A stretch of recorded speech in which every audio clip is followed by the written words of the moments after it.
Какво мисля за работата си с Бранче? Имаме много добри резултати. Постигнахме много гледане. Ако трябва да съм честен, наистина много гледане.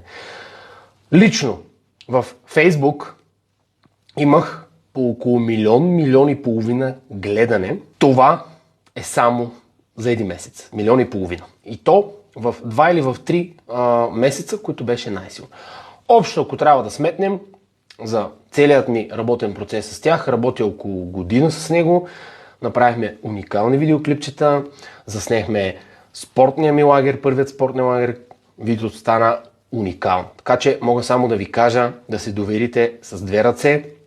Защо? Защото ще имате уникални видеоклипове, с които ще достигате до свръх много хора. Самата ми работа с тях е изключително лесна, тъй като Ицо е човек, който буквално отговаря на всички мои изисквания. Каквото съм поискал, както съм го поискал, какъвто и сценарий да съм го поискал, той винаги ми го е давал.